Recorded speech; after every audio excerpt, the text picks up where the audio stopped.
Hello, everyone. So I thought to talk in this meditation about the Kabbalah of censorship.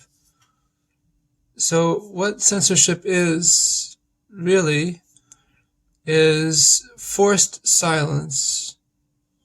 So it's uncomfortable if we want to be able to share our thoughts, to speak in a way that many people will hear, especially leaders, that they want many people to hear. So to be censored is this silence that a silencing of this leader.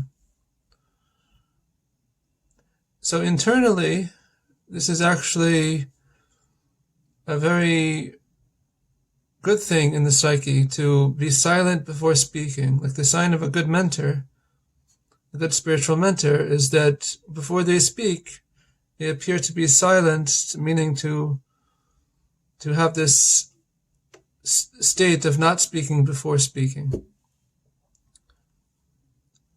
So I'm reading now from an article on inner.org from Rabbi Ginsburg. A period of silence leading to the potent speech of a leader is contained in the most mysterious word of the Bible, chashmal, described by Ezekiel in his vision of the chariot.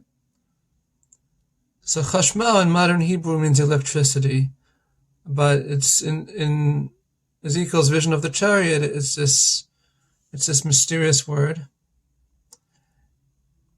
And I looked, and behold, a storm wind came out of the north, a great cloud, and a fire flaring up, and a brightness was about it, as it were the color of electrum, chashmal, out of the midst of the fire. Like the sages who understood that chashmal was not a color but an energy, modern Hebrew translates it as electricity.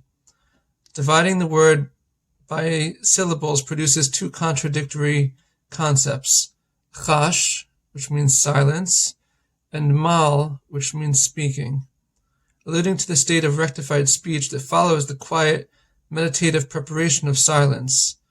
On an even deeper level, it describes a simultaneous state of silence within speech and speech within silence. So if we find ourselves being silenced, everything that happens is by divine providence. So this is ultimately, this is leading towards Mashiach. So how does this lead towards Mashiach? Is that in any rectified process, according to the Baal Shem Tov, there's these three stages of chash, mal, mal. Also, it's termed submission, separation, and sweetening. So chash, mal, mal. So the first is silence. That's like full, either imposed silence, like censorship, or within oneself, the leader is silent. Is maybe considering what they're about to say, to speak out to the public. And then mal is circumcision, the second stage. And then, as it will explain, and then the second mal is speaking. So the submission stage that's the stage that we're in now, which is a forced submission stage because of now this is a censorship we're talking about. But also, like we said, even without that, within ourselves, this is a lesson that God is teaching us at this very moment. So this stage that we're in now is faith in the redemption, but we don't yet have the confidence to act. And the second stage, which hopefully we also are feeling, it's the will to bring redemption with no idea how to proceed. So this is two stages of this initial censorship stage, the silence stage. But again, we want to act, and we feel like we need to act, but we don't know exactly what to do. So for sure we know to pray, we know, but that's always, we have to have faith, to have trust in God, but we don't yet know what specific action is is going to bring Mashiach, is going to bring the redemption. It's still unclear. So then the second stage is distinguishing between factors that advance or hamper the goal. So we're starting to think, maybe we're up to this, is that we're starting to think what will bring the redemption, what definitely won't. So we're bringing this to sort out and always focusing on the end goal. Okay? And then the third stage is that the sweetening stage, where speaking stage, where what's in the heart is able to speak out freely and be heard. The speech of the leader, which, again, we're praying for the true leader, the revelation of the true leader with Mashiach. So the Kabbalah of censorship, what is censorship? It's silence when we don't want to be silent. But it's for our own benefit, ultimately, even though the actors may be unholy actors.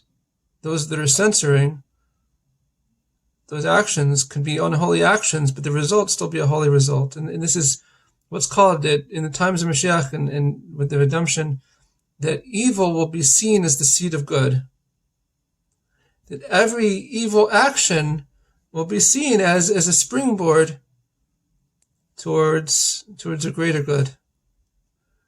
You read it, Tzarich Aliyah, that every descent leads to a greater ascent. So now that we have these evil actors, this censorship. So what does this mean? Is that God is telling us that we need to work on our rectified speech, and we need to, when we speak, it should be in a way of bringing the redemption. And by that time, which hopefully maybe tonight, but very soon, it will be this speaking out of those acts that will bring Mashiach. And it says that God himself wants to speak what's in his heart. And with the redemption, that will be the case, that he'll speak out and say through Mashiach that the redemption has arrived.